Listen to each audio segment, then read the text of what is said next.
We get it. You can play games with artificial locomotion without feeling queasy. Despite how loud your voice is, you are unfortunately still in the minority. The truth is, a lot of people get motion sickness. And because we're in such early days of figuring out how to make VR games, devs are designing game systems to accommodate those who are susceptible to motion sickness. This video isn't a request for people who don't like teleporting to suddenly like it. This is an explanation as to why some well-designed VR games cannot simply tack on additional movement mechanics without serious ramifications to the game's balance. This is also a plea to developers to think twice before adding locomotion methods that don't mesh well with their game's current systems. So what do I mean? There's an epidemic of people concerned about VR game designers using teleportation as a cop-out method to move around the game world. And it's a valid complaint.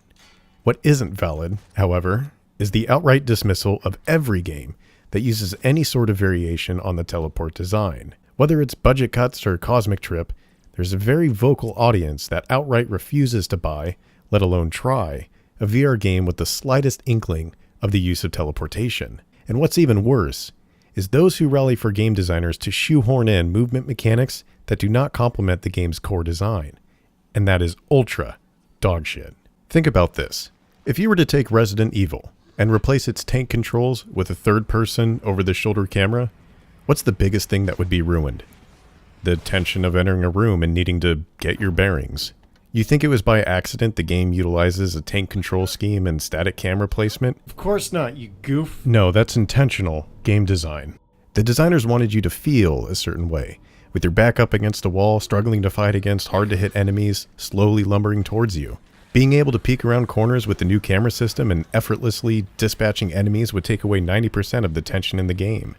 You don't have to like the style, but you certainly can't demand that they change the camera and control system to exclusively cater to your preferences.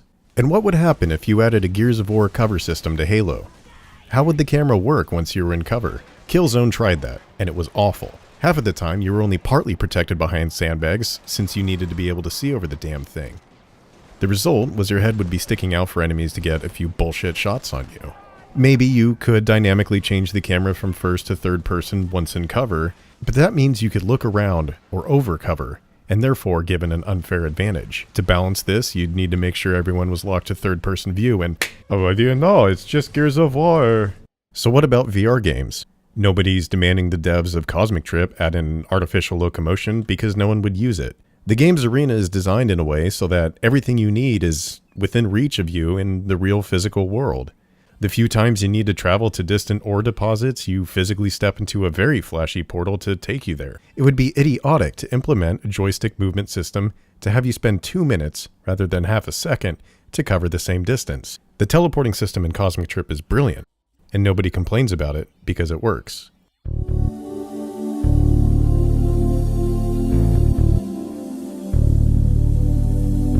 I've read a few comments demanding to play Budget Cuts with artificial locomotion to navigate the game space instead of using the teleport tool, and these demands are equally idiotic. If you were the developer, and you added in touchpad movement, what are you going to do about rebalancing the enemy's pathing times to accommodate a new movement system?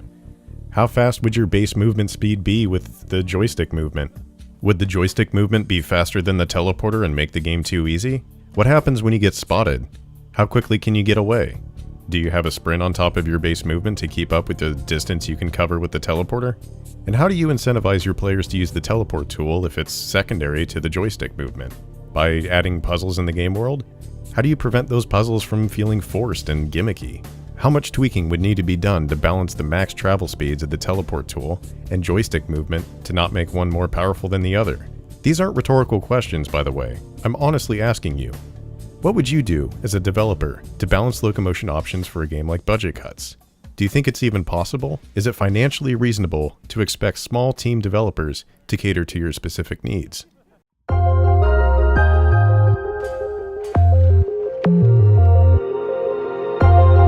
Most players are excellent at analyzing and exploiting game systems to master a game. They typically find the cheapest and fastest ways to finish their objective, and throwing in a complex variable like additional locomotion methods can really screw with the designer's original plans, or even break the game entirely. But that's not to say that every VR game out there needs to have only one option, though. Vanishing Realms would do quite nicely with an option for slidey movement, as the in-game teleport really only serves to move you around the game space and position you in a stationary area for combat. Some modifications would need to be made to the enemy's aggro rules, sure, but it can still be done. The developer for Vertigo is trying out a handful of different locomotion methods to accommodate people's preferences, and from what I've seen of the game, there's no one system that's more powerful than the others. The Solus project also provides the option for players to choose between Slidey Man mode or Teleport mode, and its slower survival-esque pacing and level design allows for this to work. The same argument should be made for games that only use artificial locomotion as well. Onward should not implement teleportation for obvious reasons relating to multiplayer balance. The Doom 3 VR mod should also avoid adding teleportation, as the original game was never designed around it. There's already enough balancing issues with the decoupling of the weapons from the camera's focus through the addition of motion controllers, so why complicate the situation further by tweaking the core control method?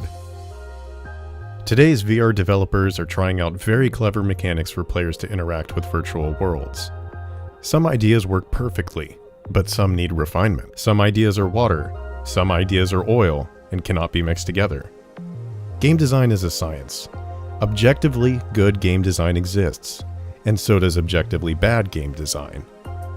People are allowed to have their preferences about whether they enjoy them or not, but games on a mechanical level can absolutely be viewed objectively. Control methods are the very crux of a video game, and the game systems and subsystems need to successfully support the control method, otherwise the game will not work. Conversely, the control method must also support the game systems and subsystems. As players, especially in these early VR days, it is beneficial to everyone to be able to critically examine and understand what works and what doesn't work. As developers, we need to think about why we're making these design decisions and ensure that additional systems do not detract from the core design. The question we all need to be asking is, does this actually work?